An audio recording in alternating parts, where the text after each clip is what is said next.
Your attention is being auctioned off to the highest bidder. Every ping, every notification, every endless scroll, it's a battle for your focus, leaving your mind fractured by a relentless stream of digital noise.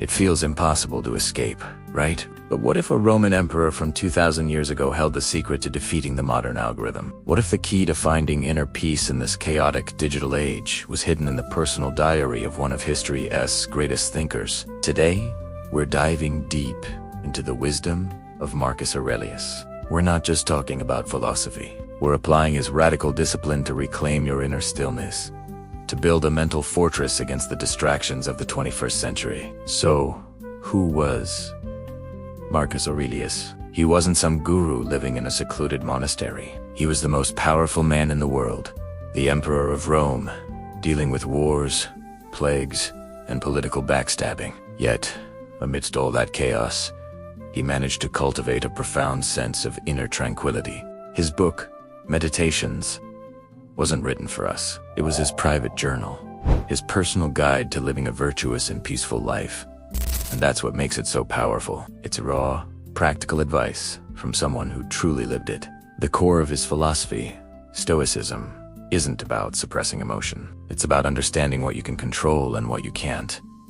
And in our digital world, this is a revolutionary idea. You can't control the algorithm. You can't stop the endless flow of content. But you can control your reaction to it. You can control where you direct your attention. Marcus Aurelius wrote, "You have power over your mind, not outside events. Realize this, and you will find strength." Think about that. The strength isn't in deleting every app or throwing your phone away. The strength is in training your mind. Let's start with the first principle, the dichotomy of control. Imagine your phone buzzing right now. You have a choice. You can immediately react, letting your focus be hijacked by whatever that notification is, like an email, a news alert. Or you can acknowledge it and choose to stay with your present task. This is a conscious decision. The notification is an external event, outside your control. Your response, however, is entirely within your control. This is the first step to building your fortress. Every time you consciously choose not to react, you're laying another brick. How do we practice this? Let's get practical. Marcus Aurelius practiced a form of morning meditation. He would prepare himself for the day ahead, reminding himself that he would encounter annoying, ungrateful, and difficult people. He didn't do this to be negative. He did it to prepare his mind, so that when he did encounter them, he wouldn't be surprised or disturbed. His peace wouldn't be shattered. We can adapt this for the digital age. Start your day, not by grabbing your phone, but by setting an intention. Say to yourself, today, I will encounter digital temptations. I will see things that are designed to make me angry, envious, or distracted. I will not let these external bits of data disturb my inner peace. This simple 5-minute practice sets the tone for your entire day. It's a preemptive strike against distraction. Next, let's talk about the idea of amor fati, or the love of fate. This doesn't mean being passive. It means accepting everything that happens, even the bad stuff, as a necessary part of life. How does this apply to our digital lives? Think about the comparison trap on social media. You see someone's perfect vacation, their new car, their flawless family photo. The immediate, untrained reaction is often envy or a feeling of inadequacy. The Stoic approach is different. It is to see that post and accept it for what it is. A fleeting moment in someone else's life that has absolutely no bearing on your own path. Marcus would say that wishing your life were different is a waste of energy. Instead, love the life you have. Find joy in your own journey, not in the curated highlight reels of others. When you feel that pang of envy, use it as a trigger to remind yourself to be grateful for what you have right here, right now. It's about shifting your focus from what they have to what I am. Now for a really powerful tool, purposeful attention.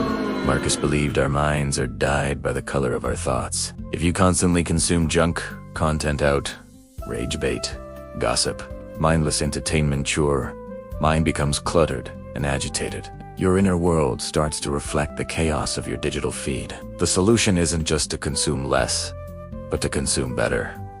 Be intentional. Ask yourself before you click, before you watch, before you scroll, is this serving my purpose Is this making me a better, wiser, or more peaceful person? If the answer is no, have the discipline to disengage.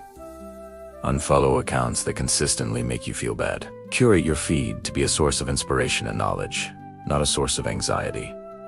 Think of your attention as a currency. It's the most valuable thing you have. Don't give it away for free. 2 things that don't enrich your life. Spend it wisely on things that align with your values. Another key Stoic practice is premeditatio malorum, the premeditation of evils. This sounds grim, but it's actually a powerful tool for resilience. It involves imagining worst-case scenarios. What if you lost your internet connection for a day? What if your favorite social media platform disappeared tomorrow? The point isn't to dwell in anxiety, but to realize that you would survive. You would adapt.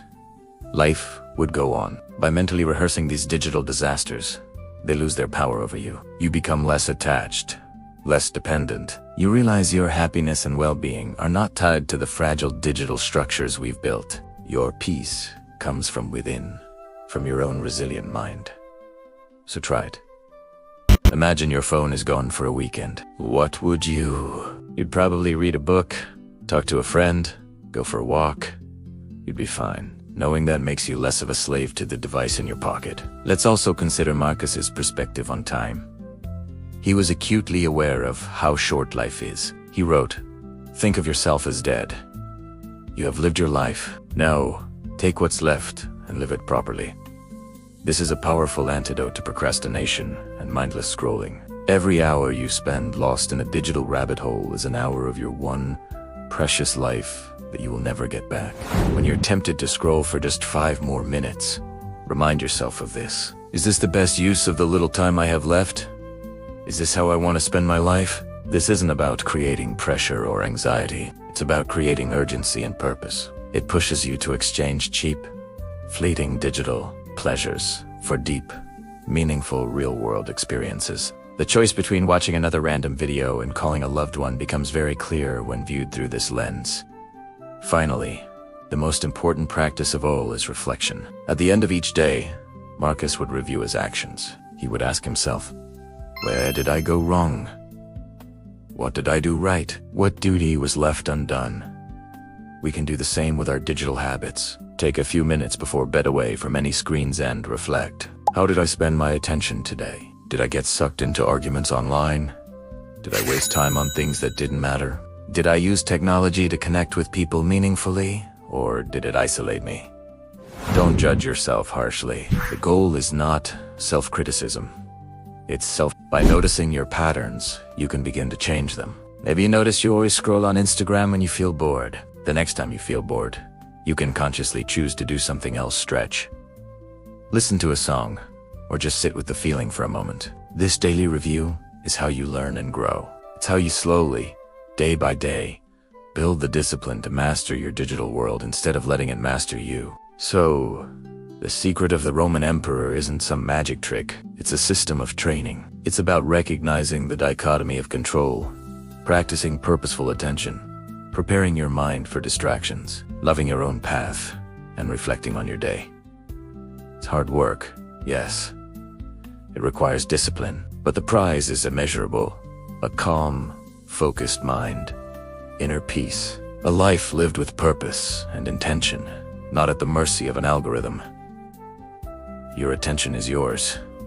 It's time to take it back. Start today. Start small. The next time your phone buzzes, just pause. Take a breath. And remember, the Emperor, you have power over your mind. Realize this, and you will find strength. Thanks for watching. If this resonated with you, consider subscribing for more insights on living a more intentional life. Let me know in the comments which of these Stoic principles you're going to try first. See you in the next one.